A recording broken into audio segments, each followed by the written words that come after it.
अगले माली साल का बजट पहले एक्सपेक्टेड था कि 2 जून को पेश किया जाएगा, लेकिन अब वजारत खजाना के मुताबिक 10 जून को यह बजट पेश किया जाएगा। और कहा जा रहा है कि कुछ ऐसे नुकात है जिस पर अभी तक IMF से इत्तेफाक नहीं हुआ है। हर साल की तरह एक बड़ा सवाल इस साल ये भी होगा कि पाकिस्तान का जो FBR टैक्स रेवेन्यू का टारगेट है वो कितना होगा और वो कैसे अचीव किया जाएगा।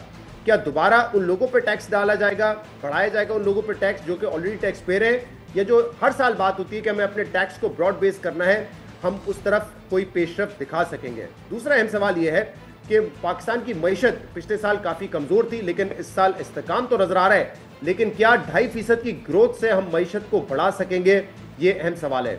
इन दोनों इशूज़ पर बात करेंगे, जिसके लिए हमें ज्वाइन किया है अब्दुल अलीम साहब ने, चीफ एग्जीक्यूटिव है overseas investors chambers of commerce and industry के। अब्दुल अलीम साहब, बहुत बहुत शुक्रिया, आपने हमें ज्वाइन किया। हमने देखा कि इस जो माली साल था उसमें इस्तेकाम तो नजर आया है, यानी कि जितनी वल्नरेबल इकोनॉमी थी वो उतनी नहीं है, लेकिन अभी भी कंसर्न्स हैं कि हम ग्रोथ की तरफ कैसे जाएंगे। और ऑब्वियसली हमें अपना जो टैक्स नेट है उसको भी बढ़ाना है, टैक्स कलेक्शन को भी बढ़ाना है। इस साल FBR ने बार बार ये कहा था कि इन्फोर्समेंट के जरिए हम टारगेट अचीव करेंगे, लेकिन ऐसा हुआ नहीं। 12,900 का टारगेट था, उसको रिवाइज करके 12,400 अरब रुपए किया गया, और मुमकिन है कि वो भी अब इकट्ठा ना हो। तो क्या आगे ऐसी स्ट्रेटेजी होनी चाहिए हमारी जिससे हमारा टैक्स कलेक्शन भी बढ़े लेकिन वो ग्रोथ को मुतासर ना करे? देखिए, आपने जैसे सही कहा कि ये टैक्स कलेक्शन तो नहीं हो सका है, और इसलिए नहीं हो सका है कि हमने आई थिंक जो FBR ने अपना फोरकास्ट बनाई थी उसमें कुछ सेक्टर्स पहले नहीं थे नेट में, उनके लिए कहा था कि जैसे ताजिर दोस्त स्कीम वगैरह का जिक्र किया था, तो वो अनफॉर्चुनेटली इन्फोर्स नहीं हो सकी है। तो देखिए, 12.9 ट्रिलियन भी हमारे लिए बहुत कम है, क्योंकि वो टैक्स टू GDP रेशो तकरीबन 10% बनता है। पाकिस्तान जैसे कंट्री के लिए with all the issues that we have, हमारा टैक्स टू GDP रेशो आराम से 14 और 15% आना चाहिए। यही हमने जो है अभी टैक्स प्रपोजल जो अभी इस साल के हमने दिए हैं, आपने शायद देखा होगा, ये मेरे पास एक किताब है जो हमने इनको डिटेल्स में भेजी है। तो उसमें हमने इनसे यही कहा है कि इस वक्त 18% ऑफ दी GDP जो है वो इंडस्ट्रीज का है, और वो कोई 60% टैक्स दे रही है। ये चल नहीं सकता इस तरीके से आगे, तो इसको आपने स्ट्रीमलाइन करना है। Similarly broadening the tax base का जिसका आपने जिक्र किया, ये इसमें गवर्नमेंट को मालूम है कि कहाँ से टैक्स आ सकता है और कहाँ आना चाहिए, लेकिन उनकी अपनी बहुत सारी मजबूरियां हो सकती हैं जिसका मैं यहाँ जिक्र करना मुनासिब नहीं समझता हूँ।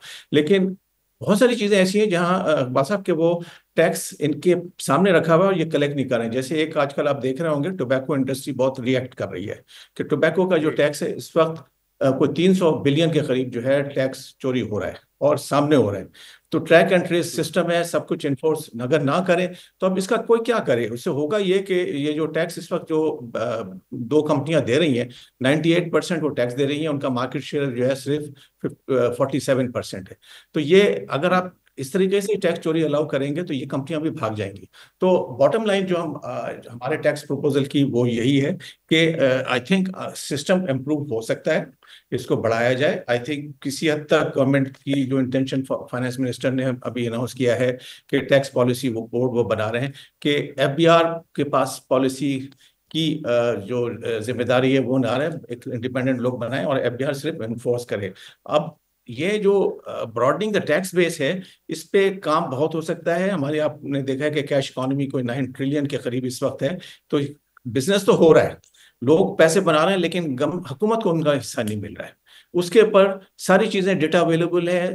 देखिए, मेरी कंपनी कोई एक प्रोडक्ट बनाती है, कोई भी कंज्यूमर गुड्स बनाती है, वो फैक्ट्री से निकलता है, डॉक्यूमेंट होता है, मेन डिस्ट्रीब्यूटर को जाता है, डॉक्यूमेंट होता है, वो आगे अपने सब डिस्ट्रीब्यूटर को देता है, वो डॉक्यूमेंट होता है, इवेंचुअली ये कस्टमर के पास जाता है शॉप में। तो ये ट्रैक पूरा हो सकता है अगर उसके लिए मेहनत किया जाए, बगैर मेहनत के कुछ नहीं होगा। अच्छा, एक तो आप ये कह रहे हैं, आप इसके हक में है कि जो FBR है वो टैक्स पॉलिसी ना बनाए, वो सिर्फ एक इदारा रहे जो कि टैक्स इन्फोर्समेंट या टैक्स कलेक्शन करेगा, पॉलिसी लेवल पॉलिसी मेकिंग उनका काम नहीं होना चाहिए।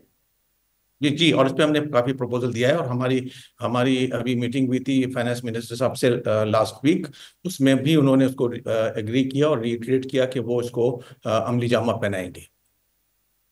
राइट। अच्छा, और मैं आपकी जो 34 टैक्स प्रपोजल है वो देख रहा था, उसमें बेशतर में तो आपने यही बात की कि जो टैक्स रेट है उसको कम किया जाए। जैसे रिड्यूस आपने कहा कॉर्पोरेट टैक्स को 28 से 25% करें, जो सुपर टैक्स है उसको ग्रेजुअली 3 साल में अबॉलिश करें, सेल्स टैक्स जो है उसको फर्स्ट फेज में 17% तक लेकर आए। लेकिन जो हुकूमत की हमने पिछले साल अप्रोच देखी वो तो उसके बरक्स थी। उन्होंने तो इजाफी टैक्स कलेक्ट करने की कोशिश की है बाय इंक्रीजिंग टैक्स रेट। आप ये सजेस्ट कर रहे हैं कि टैक्स रेट में कमी लेकर आए, तो क्या इससे ओवरऑल कलेक्शन में कमी नहीं होगी?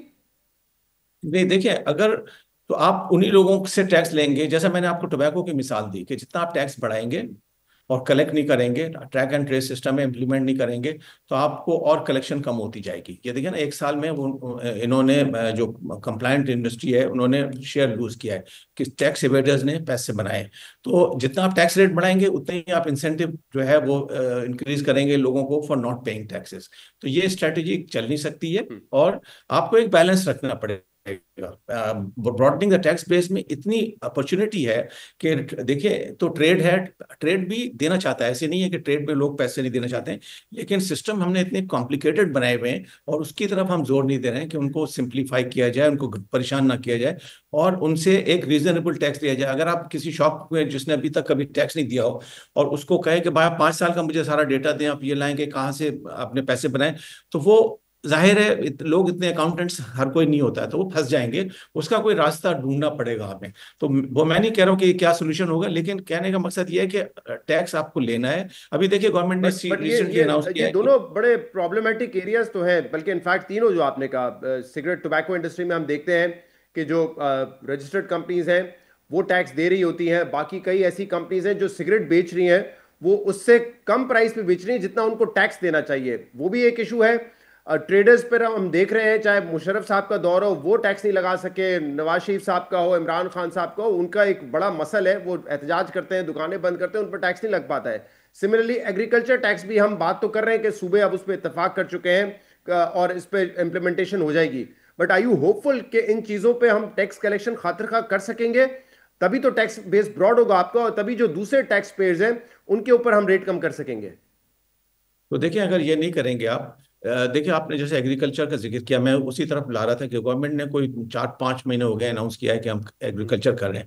उसके लिए हमने कोई ऐसी एक्टिविटी नहीं देखी है कि ये सिस्टम सिस्टम पहली जुलाई से कैसे इंप्लीमेंट होगा अगर आपने ऑलरेडी सिस्टम नहीं बनाया, प्रोमिस कितना ऑन बोर्ड लिया गया।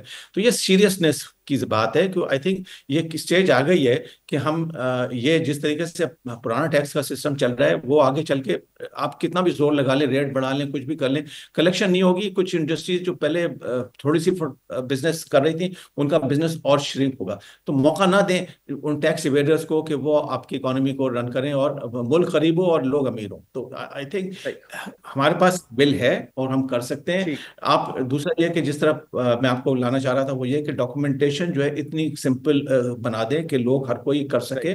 बहुत कॉम्प्लिकेटेड है। हम यानी हमारी जैसी कंपनियां हैं उनको हमें अकाउंटेंट्स रखने होते हैं to comply with the requirements. इतना आई थिंक शुरू में खास तौर से जो ब्रॉडनिंग का जिसका मैंने जिक्र किया कि ये सिर्फ ट्रेडर्स ही नहीं है, सर्विस प्रोवाइडर्स हैं, डॉक्टर्स हैं, इंजीनियर्स हैं, बहुत सारी और लोग हैं जो सेल्फ एम्प्लॉयड हैं, वो टैक्स नहीं दे रहे हैं। बहुत फैशन डिजाइनर्स हैं, मतलब they are rich but they are not paying their due share, और वो सम ऑफ देम आर वो रजिस्टर्ड नहीं है, वो टैक्स नहीं देते, डॉक्यूमेंटेड नहीं है, फिर भी उनका जो मैक्सिमम टैक्स था, टैक्स ब्रैकेट, वो लास्ट ईयर 49% कर दिया था। आप देखते हैं उससे भी कितना फायदा होता है। One last question Abdul Aleem साहब, ओवरऑल आपको मैक्रो इकोनॉमिक सिचुएशन कैसी नजर आ रही है? क्योंकि इस साल भी जो ग्रोथ थी वो 2.5% थी, टारगेट अचीव नहीं हुआ, और वो भी हमने बड़ा ऑप्टिमिस्टिकली कहा है कि लास्ट क्वार्टर में बहुत मैसिव ग्रोथ होगी तो हम 2.5% पे जाके पहुंचेंगे।